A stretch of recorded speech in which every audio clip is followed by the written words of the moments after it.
हज़रात, पहले मैं आपको बता दूं ये उर्से पाक की महफिल है। इस महफिल से क्या हमें इनाम मिलता है?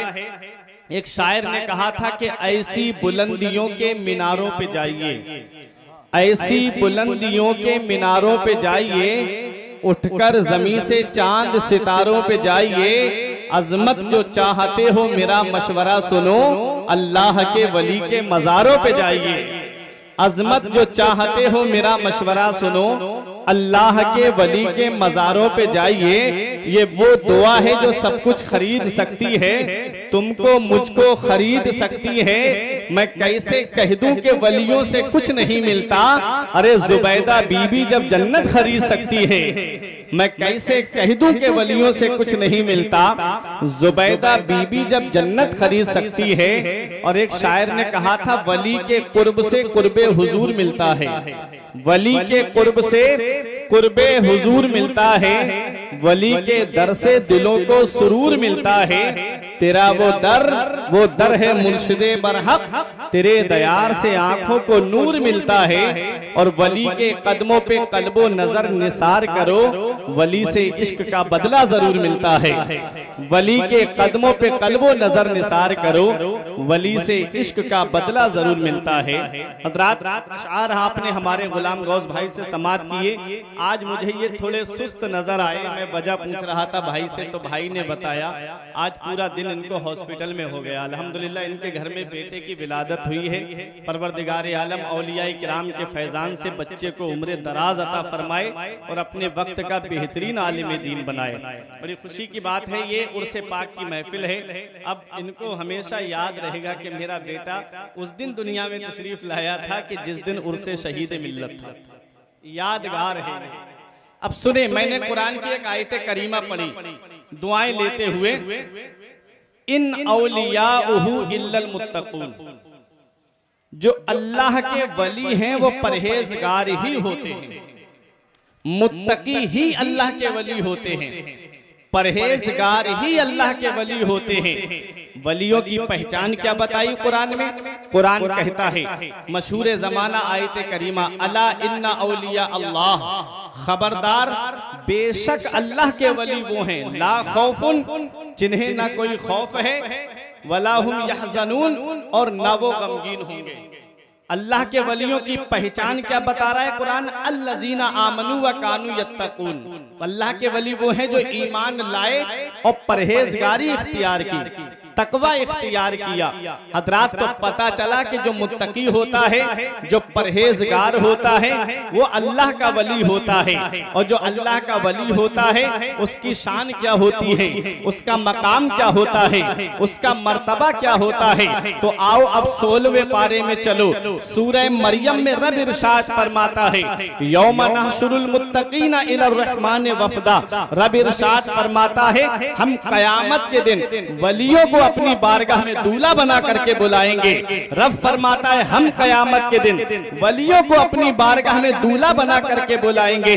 अब मुझे बताओ प्यारे मुसलमानों, अगर बारात बगैर दूल्हा के चली जाए तो क्या उस बारात की इज्जत होती है?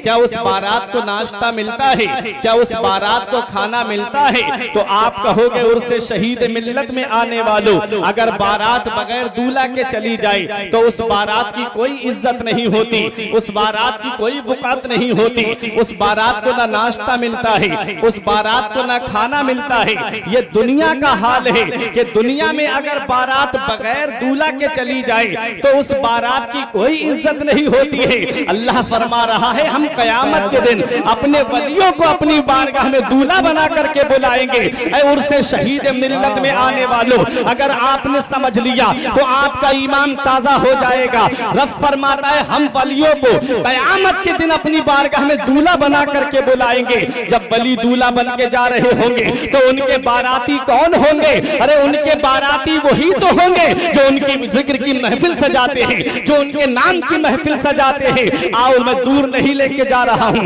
समझाने के तौर पे बोल रहा हूँ, तकरीबे फहीम के तौर पे बोल रहा हूँ। जब रब की बारगाह में हुजूर शहीद मिल्लत दूल्हा बन के जा रहे होंगे तो उनके के जिक्र की महफिल में आने वाले बाराती बन के पीछे पीछे जा रहे होंगे। अरे जब पीलीभीत शरीफ के हुजूर शाहजी मोहम्मद शेर मियां रब की बारगाह में दूल्हा बन के जा रहे होंगे तो शेरी पीछे पीछे बाराती बन के जा रहे होंगे। अरे जब आला हजरत रब की बारगाह में दूल्हा बन के जा रहे होंगे तो रज़वी उनके पीछे पीछे बाराती बन के जा रहे होंगे। जब मुफ्ती आजम रब की बारगाह में दूल्हा बन के जा रहे होंगे तो नूरी उनके पीछे पीछे बाराती बन के जा रहे होंगे। और आगे बढ़ो, अरे जब मखदूम अशरफ जहांगीर सिमनानी रब की बारगाह में दूल्हा बन के जा रहे होंगे तो अशरफी उनके पीछे पीछे बाराती बन के जा रहे होंगे। और आगे बढ़ो, जब सैयद सालार मसूद गाजी रब की बारगाह में दूल्हा बन के जा रहे होंगे तो उनके दीवाने पीछे पीछे बाराती बन के जा रहे होंगे। जब कलियर के साबिर पाक रब की बारगाह में दूल्हा बन के जा रहे होंगे तो साबरी उनके पीछे पीछे बाराती बन के जा रहे होंगे। और आगे बढ़ो, अरे जब हिंदुस्तान के राजा हमारे ख्वाजा रब की बारगाह में दूल्हा बन के जा रहे होंगे तो चिश्ती उनके पीछे पीछे बाराती बन के जा रहे होंगे। नारे तकबीर, नारे रिसालत, फैजाने शाजी मियां हुजूर, फैजाने नौशे मियां हुजूर, फैजाने हुजूर शहीद मिल्लत, नारे तकबीर, नारे रिसालत। जब गरीब नवाज रब की बारगाह में दूल्हा बन के जा रहे होंगे तो चिश्ती उनके पीछे पीछे बाराती बन के जा रहे होंगे। अरे जब जब हुजूर गौसे आजम रब की बारगाह में दूल्हा बन के जा रहे होंगे तो कादरी उनके पीछे पीछे बाराती बन के जा रहे होंगे।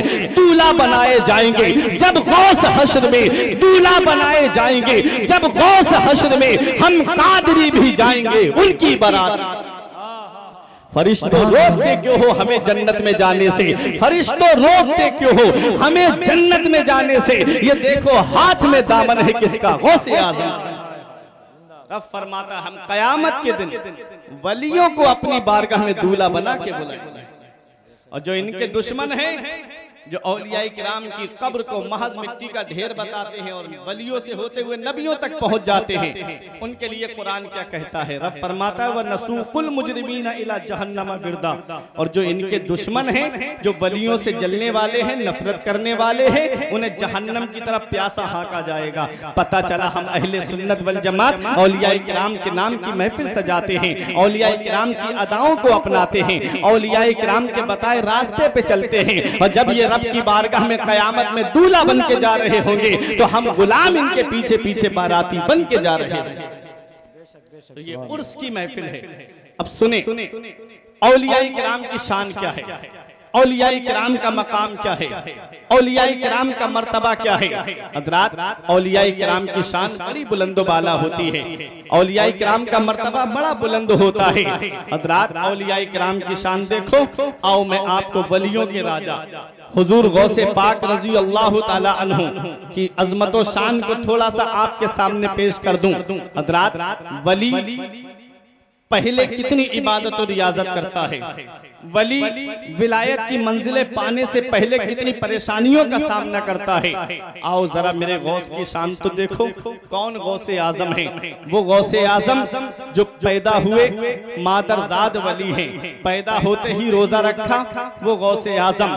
आपने कस्बा जीलान के कुर्ब जवार में तालीम हासिल की, फिर उसके बाद अपनी अम्मी से कहा, जब 15 साल की उम्र शरीफ हुई तो कहा अम्मी अब इजाजत दे दो, मैं बगदाद इल्म हासिल करने जाना चाहता हूँ। माँ ने कहा मेरे बेटे तू अगर किसी और काम के लिए इजाजत मांगता तो शायद मैं तुझे इजाजत ना देती। तूने इजाजत मांगी है तो नाना मुस्तफा के दीन को हासिल करने की मांगी है, तूने इजाजत मांगी है तो नाना मुस्तफा की शरीयत को हासिल करने की इजाजत मांगी है। हज़रात में सोच में पड़ गया, जब गौसे आजम पैदाइशी वली हैं, जब गौसे आजम मादरजाद वली हैं, तो उन्हें इल्म हासिल करने की क्या जरूरत है, उन्हें सफर करने की क्या जरूरत है, उन्हें बगदाद जाने की क्या जरूरत है। तो सुनो, ताली सरदारी इल्म से मिलती है, बुलंद रुतबा इल्म से मिलता है, बुलंद मकाम इल्म से मिलता है, बुलंद रुतबा इल्म से मिलता है। हज़रात जिसके अंदर इल्म नहीं है, जिसके अंदर तालीम नहीं है, जिसके अंदर एजुकेशन नहीं है, जिसके अंदर शिक्षा नहीं है, वो इंसान जो है वो चलता फिरता जानवर है। हजरात, इल्म से इंसान को सरदारी मिलती है, इल्म से इंसान को बुलंद रुतबा मिलता है, इल्म से इंसान को बुलंद शान मिलती है। इल्म होता है तो इंसान बुलंद ओहदे पे पहुंचता है, इल्म होता है तो इंसान बुलंद जगह पे पहुंचता है। जिसके पास इल्म नहीं है उसकी कोई इज्जत नहीं है, उसे गवार कहा जाता है, उसे जाहिल कहा जाता है। और जिसके पास तालीम होती है उससे आदमी बड़े अदब के साथ बोलता है, उससे आदमी बड़े प्यार के साथ में बोलता है। तो पता चला सरदारी इल्म से मिलती है, बुलंद रुतबा इल्म से मिलता है। आओ वलियों की शान देखो, आओ वलियों का मकाम देखो, आओ वलियों का जरा रुतबा देखो। यही हाफिजाबाद की सरजमीन है जिसे आज पीलीभीत कहा जाता है। कौन से उस सरजमीन पर कौन आराम कर रहा है? उस सरजमीन पर कुतबे पीलीभीत हुजूर हाजी शाहजी मोहम्मद शेर मियां आराम कर रहे हैं। हजरात, ये कौन हाजी शाहजी मोहम्मद शेर मियां है? इनके पीरो मुर्शिद का नाम हुजूर शाह अहमद अली मियां है, और शाह अहमद अली मियां के पीरो मुर्शिद का नाम हुजूर शाह दरगाही है। हुजूर शाह दरगाही के पीरो मुर्शिद का नाम हुजूर हाफिज शाह जमालुल्लाह है। हाफिज शाह जमालुल्लाह रामपुरी, जिन्होंने रमजान शरीफ के महीने के शुरू होने से पहले एक ही लम्हे में अपने सीने से लगा करके एक गैर मुस्लिम पंडित को कलमा पढ़ाने के बाद में हाफिज कुरान बना दिया। सुभान अल्लाह, सुभान अल्लाह, सुभान वो है हाफिज बहुत को शाह जमालुल्लाह, उनके मुरीद शाह दरगाही, उनके मुरीद हुजूर शाह अहमद अली मियां। हुजूर शाह अहमद अली मियां के मुरीद हैं हाजी शाहजी मोहम्मद शेर मियां। हजरात, कौन हाजी शाहजी मोहम्मद शेर मियां? यही पीलीभीत की जामा मस्जिद है, वहां पर हुजूर हाफिज शाह जमालुल्लाह बैठे हैं, वहीं हुजूर शाह दरगाही बैठे हैं, हुजूर वहीं पर हुजूर शाह अहमद अली बैठे हैं। ये तीनों हजरात बैठे हुए हैं। हजरात, उस वक्त लोगों ने क्या देखा कि जामा मस्जिद के अंदर शेर टहल रहा था। लोग हैरत में पड़ गए, शेर मस्जिद में कहां से आ गया? वो शेर फौरन निकला और निकलने के बाद में हम्माम के अंदर चला गया, गुस्ल खाने के अंदर चला गया। जब वो शेर गुस्ल खाने के अंदर चला गया, हजरात गिरामी, किसी के पास लाठी थी, वो शेर को मारने के लिए लाठी लेके आया। जिसके पास बंदूक थी वो बंदूक लेकर के आया शेर को मारने के लिए। एक भीड़ लग गई मस्जिद के दरवाजे पर। हजरात, तो हजरत शाहजी मोहम्मद शेर मियां के वालिद हम्माम से निकले, गुस्ल खाने से निकले। लोगों ने कहा कि हमने इसमें तो शेर जाते हुए देखा था, ये तो अंदर से हजरत निकल के आए हैं। उस वक्त आप जामा मस्जिद के इमाम थे। तब ये तीनों बुजुर्गों ने कहा था, तुम्हें पता है ये शेर के आने की क्या पहचान है? कहा बताइए। तब हजरत, उन तीनों हजरात ने कहा था, ये तुम जो शेर अभी जामा मस्जिद में देखा है, ये इस बात की पहचान है कि पीलीभीत की सरजमीन पर शेर मोहम्मद आने वाला है। सुभान अल्लाह, सुभान अल्लाह। नारे तकबीर, नारे रिसालत, फैजाने शाहजी मियां हुजूर, फैजाने नौशे मियां हुजूर, फैजाने जिनको मियां हुजूर। सुभान अल्लाह, सुभान अल्लाह। शेर आने वाला है और नाम भी था शेर मोहम्मद। सुभान अल्लाह। और आवाज भी अल्लाह ने शेर जैसी अता फरमाई थी। क्या बात। सुभान अल्लाह। शाहजी मियां को जब आप अपने पीर मुर्शिद के पास गए ना, भटपुरा शरीफ, हुजूर शाह अहमद अली मियां के पास रामपुर से थोड़ी 15-16 किलोमीटर के फासले पे है भटपुरा शरीफ, जहां शाहजी मियां के पीर मुर्शिद आराम कर रहे हैं। तो आपकी आदत थी कि आप अल्लाहू की ज़र्ब लगाते थे, अल्लाहू की ज़र्ब लगाते थे। तो आप जंगल में चले जाते थे। नवाब रामपुर का जो है वो शिकार के लिए गया हुआ था। जब आप अल्लाहू की ज़र्ब लगा रहे थे तो नवाब ने सोचा कि शेर दहाड़ रहा है। शेर जैसी आवाज थी, नाम था शेर मोहम्मद, आवाज भी अल्लाह ने शेर जैसी अता फरमाई थी शाहजी मियां को। जब आवाज लगा रहे थे, अल्लाहू की ज़र्ब लगा रहे थे, तो नवाब रामपुर ने सोचा शेर बोल रहा है, उसने आवाज पे तीर चलाने शुरू कर दिए। अल्लाहू अकबर। जब आप अपने विर्द से फारिग हुए, पीरो मुर्शिद के पास में आए। देखो पीर कैसा होना चाहिए। पीरो मुर्शिद के पास आए तो पीरो मुर्शिद ने फरमाया, बेटे शेर मोहम्मद, आवाज जरा देखभाल के निकाला करो।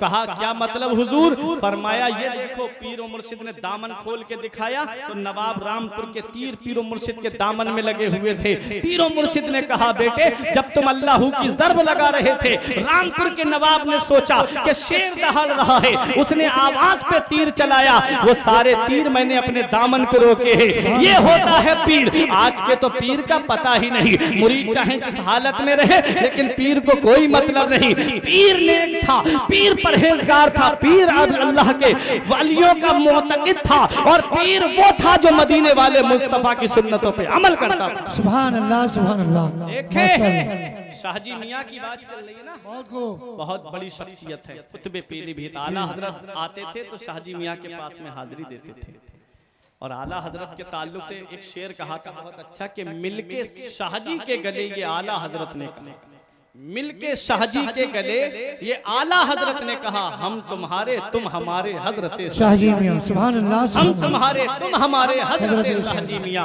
हजरात तो ये पीलीभीत है, वो जहाज डूब गया, मादी ताकत थी, इंसान की बनाई हुई ताकत थी, खत्म हो गई। बोले 2 घंटे हमें पहुंचने में लगेंगे, लेकिन आओ शाहजी मियाँ की शान देखो। नूर मोहम्मद हज्जाम से दरगाह के बाहर जो चौकी पड़ी रहती है, उस चौकी पे बैठ के खत बनवा रहे थे शाहजी मियाँ। हजरात हज्जाम से कहा ठहर जा ठहर जा। हज्जाम सोचने लगा क्या बात हजरत अभी खत नहीं बनी है, फरमाया रुक जा। आपने कहा रुक जा ठहर जा, मैं अभी आता हूँ। आप अपने हुजरे के अंदर गए और थोड़ी देर के बाद वापस आए तो तहबन से पानी टपक रहा था और कांधे से खून छलक रहा था। अब हज्जाम हैरत में पड़ गया, हुजूर ये क्या मामला है? फरमाया वक्त आने पे बता दूंगा। कुछ दिन के बाद में एक काफिला आया और उसमें हुजूर शाहजी मियाँ का एक मुरीद भी था। हजरात उसने आते ही हाथों को बोसा दिया, कदमों को बोसा दिया और नजराना पेश किया। हुजूर शाहजी मियाँ ने फरमाया बताओ क्या मामला गुजरा? कहने लगे हुजूर हम तो बहुत बड़े तूफान में फंस गए थे, वो हज करके आ रहा था, समंदर में उसका जहाज फंस गया। 11 दिन तक जहाज समंदर में फंसा रहा, गिरदाब में तूफान में फंसा रहा। लोगों ने कहा अब तो हम डूबने वाले हैं। कप्तान ने कहा मैं जा रहा हूँ। लोगों ने उसे पकड़ के रखा, जो हमारा हाल होगा वो तेरा हाल होगा, हम बचे तो तू भी बचेगा, हम मरे तो तू भी मरेगा, हमारे साथ रहेगा। तो कोई अपने, जब कप्तान ने ये ऐलान किया अब जहाज बाहर नहीं निकल सकता, जिसे जिसको याद करना है याद कर लो। तो कोई अपने बाप को याद कर रहा था, कोई अपनी माँ को याद कर रहा था, कोई अपनी प्रॉपर्टी याद कर रहा था, कोई अपनी जमीन जायदाद याद कर रहा था, कोई अपने घर वालों को याद कर रहा था। मेरे शाहजी मियाँ का मुरीद कहता है मैंने आंखें बंद की और सच्चे दिल से अपने पीर को पुकारा। मैंने कहा मेरे शाहजी मियाँ हमारी मदद को आ जाइए। कहते हैं कि मैंने क्या देखा कि हुजूर शाहजी मियाँ पानी की सतह पे चलते हुए नजर आ रहे हैं, पानी की सतह पे चलते हुए नजर आ रहे हैं और जहाज के करीब आके कहते हैं ए हाजी साहिबान घबराओ नहीं, अल्लाह बहुत बड़ा है, अल्लाह कादिर मुतलक है, अल्लाह को बहुत कुदरत है। कहते हैं कि घबराना नहीं। फिर अपना कांधा जहाज को लगाते हैं, लगाने के बाद में गिरदाब से निकाल देते हैं, फिर उसके बाद चले आते हैं। मुरीद कहता है मेरी आंखें खुली तो जहाज में खुशी की लहर थी, पहले सब रो रहे थे अब सब खुश नजर आ रहे हैं। वो कहता है मुरीद आकर के हुजूर मैंने तो वक्त भी लिख लिया है, मैंने तारीख भी लिख ली है। नूर मोहम्मद हज्जाम ने कहा जरा तारीख और वक्त तो बता। जब पर्चा निकाल के वक्त दिखाया और उसने जब अपने पर्चे से मिलाया तो ये वही वक्त था शाहजी मियाँ जिस दिन अपनी खत बनवा रहे थे। उस वक्त हुजूर शाहजी मियाँ अपने मुरीद की मदद करने के लिए हजारों मील के फासले पे जा रहे हैं। उधर टाइटैनिक जहाज डूब रहा है। अमेरिका ने जवाब दे दिया हम नहीं बचा सकते, जर्मन ने जवाब दे दिया हम नहीं बचा सकते। जहां दुनियावी ताकत जवाब दे दे, जहां मादी ताकत जवाब दे दे, वहां से अल्लाह के वलियों की ताकत की शुरुआत होती है, वहां से वलियों की ताकत का आगाज होता है, वहां से वलियों की ताकत की शुरुआत होती है। नारे तकबीर, मोहब्बत के साथ नारे के जवाब दीजिए। नारे तकबीर, नारे रिसालत, फैजाने शाहजी मियाँ हुजूर, फैजाने नौशे मियाँ हुजूर, फैजाने जिनको मियाँ हुजूर, फैजाने हुजूर शहीद मिल्लत, फैजाने आला हजरत। नारे तकबीर, नारे रिसालत। तो जो वली होते हैं उन्हें अल्लाह रूहानियत अता फरमाता है, और जिसे अल्लाह रूहानियत देता है उसका नाम मिटता नहीं है, उसका नाम लोगों के दिलों पे नक्श है। मैंने तो सोचा भी नहीं था कि शाहजी मियाँ के चाहने वाले यहाँ होंगे। मैं तो यही समझता था कि शाहजी मियाँ हुजूर के चाहने वाले हमारे इलाके में या रामपुर के इलाके में हैं। जब मैं यहाँ आया मैंने देखा अल्हम्दुलिल्लाह शाहजी मियाँ से मोहब्बत करने वाले हैं। तब मेरे जहन में ये बात आ गई, बाप मर जाए बेटा भुला देता है, बीबी मर जाए शौहर भुला देता है, पड़ोसी मर जाए पड़ोसी भुला देता है, खानदान वाला मर जाए तो खानदान वाला भुला देता है। लेकिन क्या वजह है, इन अल्लाह वालों को कोई आज तक क्यों नहीं भुला पाया? हुजूर शहीद मिल्लत को आज कोई क्यों नहीं भुला पाया? जब भी सालाना उर्स का मौका आता है तुम उर्स शहीद मिल्लत सजाने लगते हो। जब भी पीलीभीत शरीफ के उर्स शाहजी मियाँ का मौका आता है शाहजी मियाँ की दरगाह की तरफ खिंचे चले जाते हो। कभी जब 6 रजब आती है तो तुम अजमेर चले जाते हो, जब 14 रजब आती है तो हुजूर सैयद सालार मसूद गाजी के आस्थाने पे चले जाते हो। वजह क्या है? आज किसी को किसी के लिए टाइम नहीं है। शादी में इंसान जाता है तो खाने के वक्त जाता है, इंतकाल में किसी के जाता है तो उस वक्त जाता है जब जनाजा तैयार होता है। मैंने पूछा क्यों इतनी देर से आए? कहते मौलाना टाइम नहीं है, हमें दुकान भी तो देखनी है, हमें कारोबार भी तो देखना है, वक्त नहीं है। तो क्यों रात के 2 बजने वाले हैं यहाँ बैठ के शहीद मिल्लत का नाम सुन रहे हो, यहाँ बैठ के शाहजी मियाँ का नाम सुन रहे हो, यहाँ बैठ के गौसे आजम का जिक्र सुन रहे हो? वजह क्या है? वजह यह है तुम यही कहोगे मौलाना दुनिया से जाने वाले तो बहुत है, कोई अपने बाप को राजी करके जाता है, कोई अपनी माँ को राजी करके जाता है, कोई अपने पड़ोसी को राजी करके जाता है, कोई अपने खानदान वाले को राजी करके जाता है। ये अल्लाह वाले दुनिया से गए हैं, ये अपने घर वालों को नहीं मदीने वाले मुस्तफा को राजी करके गए हैं, अपने रब को राजी करके गए हैं। और जिससे अल्लाह राजी हो जाता है फिर सारी खुदाई उसकी हो जाती है। सुभान अल्लाह सुभान अल्लाह। मन काना लिल्लाहि कान अल्लाहु लहू, जो अल्लाह का हो जाता है अल्लाह उसका हो जाता है, फिर सारी खुदाई उसकी हो जाती है। हजरात वक्त बहुत कम मेरे पास में बचा है, आप देख ही रहे हो हालात। अच्छा आप हजरात परेशान तो नहीं हो रहे? जरा मोहब्बत से दुरूद पाक पढ़ के सुनाएं। हाथ उठा के बता दो, हाथ उठा के बता दो सुभान अल्लाह माशाअल्लाह। ये अल्लाह वालों की बात आ गई ना। अच्छा शाहजी मियाँ की शख्सियत में आपको समझा दूं थोड़ा करीब से। शाहजी मियाँ के खुलफा तो बहुत है, लेकिन एक खलीफा हमारे बरेली शरीफ में है जिनका नाम है बशीर मियाँ। एक तो हैं अब्दुल बशीर मियाँ जो पीलीभीत शरीफ में है, और एक हैं बशीर मियाँ, उनका मजार शरीफ बरेली शरीफ में है। ये सुने, इनकी आदत थी कि इनके यहाँ लंगर चलता था, और चलता अल्लाह वालों के यहाँ पर जो भी भूखा आता है उसे खिलाते हैं, और ऐसे खिलाते हैं। हुजूर हमीदुद्दीन नागौरी अलैहिर्रहमा, उनके यहाँ पर एक गैर मुस्लिम ने कहा था हुजूर हम तुम्हारे लंगर पे नहीं आ सकते। कहा क्यों? कहा तुम्हारे यहाँ मीट बनता है, गोश्त बनता है और हम खाते नहीं है। अल्लाह वालों की शान फरमाया जाओ आज के बाद कभी हमारे यहाँ मीट नहीं बनेगा। आज वहाँ दाल और तंदूरी रोटी होती है, इतना लुत्फ आता है, इतना मजा आता है, और बिला तफरीक मजहब के आज भी वहाँ पर लोग आते हैं और अपना पेट भर के जाते हैं। ये अल्लाह वालों की बारगाह, यहाँ चेहरा देख के नहीं दिया जाता है, यहाँ दिल देख के दिया जाता है। आज लोगों ने ऐसा नफरत का माहौल पैदा कर दिया कि मुस्लिम को आदमी देखने को पसंद नहीं करता, लेकिन ये शान हमारी है। आज जिस चीज पे ये नाज कर रहे हैं ना, इतरा रहे हैं, ये सब हमारी ही देन है। एक शायर ने कहा था कुतुब मीनार ताजे आगरा या लाल किला हो, बहुत इतरा रहे हो, ये सब फनकारी हमारी है, ये सब हमारा ही तो बनाया हुआ है। हजरात तो सुनो, शाहजी मियाँ के खलीफा बशीर मियाँ, उनकी आदत थी लंगर चलता था, लोग खाना खाते थे और शिकम सैर होके जाते थे। यतीम आते, बेवाएं आती, गरीब आते, मुसाफिर आते, खा के चले जाते। हजरात और मदीने वाले मुस्तफा का फरमाने आली शान है। एक सहाबी ने पूछा सबसे बेहतर अमल क्या है? नबी ने फरमाया तीबुल कलाम, इतामुत ताम व इफ्शाहुस सलाम। नबी इरशाद फरमाते मोहब्बत से बात करना, मोहब्बत से बात करना, भूखों को खाना खिलाना और सलाम को आम करना। आज हमारे अंदर से मोहब्बत खत्म हो गई। आज हम बाहर रहेंगे तो मोहब्बत से रहेंगे, जैसे ही घर में गए तो बीवी पे गुस्सा करना शुरू, बच्चों पे गुस्सा करना शुरू, घर वालों को डांटना शुरू। कुरान क्या कहता है? वआशिरुहुन्ना बिल मारूफ, अपने घर वालों से मोहब्बत से पेश आओ। अपने घर वालों के साथ भलाई से पेश आओ, अपने घर वालों के साथ हुस्न सुलूक से पेश आओ। तो मोहब्बत से बात करना, ये औलिया किराम मोहब्बत से बात करते थे।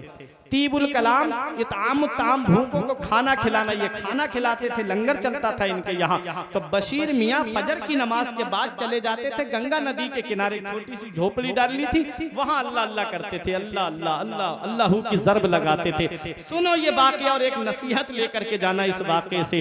हज़रात, इनका एक मुरीद आया नोटों की गड्डी लेकर के और आकर के कहा, हुजूर लंगर चलता है, गरीब खाना खाते हैं, बेवाएं खाना खाती हैं, कंगाल आके खाना खाते हैं, ये नजराना लेकर के मैं आया हूँ। बशीर मियाँ ने नजराना हाथ में लिया और बराबर में तंदूर जल रहा था, जिसे हम तन्नूर कहते हैं, लेकिन आम बोली में आदमी तंदूर बोलता है उसको। तंदूर जल रहा था, उस तंदूर के अंदर नोटों की गड्डी डाल दी। जब नोटों की गड्डी डाल दी बशीर मियाँ ने, तो वो कहने लगा, हुजूर ये क्या कर दिया, कितनी मेहनत से मैंने पैसे कमाए थे, तो मैंने रात और दिन एक कर दिया था इन पैसों को कमाने के लिए, आप हो कि आपने पैसे आग में डाल के जला दिए। आपको क्या पता पैसे कैसे कमाए जाते हैं, खून पसीना बहाया जाता है तब कहीं पैसे मिलते हैं, आप तो बैठे रहते हो, आपको क्या पता पैसा क्या होता है। बशीर मियाँ ने फरमाया, खामोश हो जा। वो खामोश हो गया। फरमाया, हाथ डाल।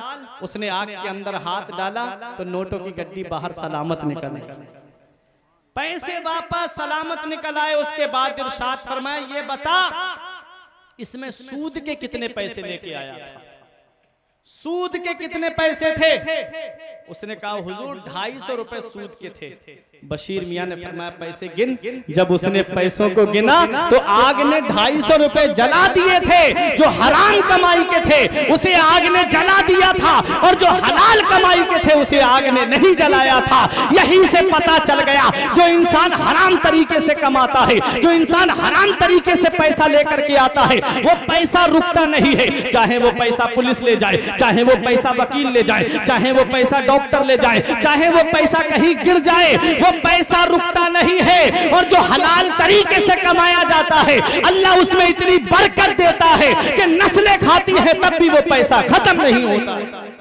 ये अल्लाह वाले हैं जो पहचान लेते हैं कौन किस तरीके से लेकर के आया। और आज का हाल क्या है, मुरीद चोरी करके आए, पैसा दे, पीर कहता जा अल्लाह तेरे कारोबार में बरकत करे। डकैती डाल के आया, पीर को दे दिए, जा अल्लाह तेरे कारोबार में बरकत करे। अल्लाह अकबर, जरा सोचो तो सही, पीर वो थे हुजूर बशीर मियाँ जो पहचानते थे कि ये हलाल तरीके से कमा के लाया है या हराम तरीके से कमा के लाया है। ये एक मुरीद की बात कर रहा हूँ, ये एक खलीफा की बात कर रहा हूँ। अरे जब बरेली के बशीर मियाँ की शान का ये आलम है, तो पीलीभीत की शाहजी मियाँ की शान का आलम क्या होगा जब उनके गदा भर देते हैं शाहाने जमाना की झोली। मोहताज का जब ये आलम है, मुख्तार का आलम क्या होगा।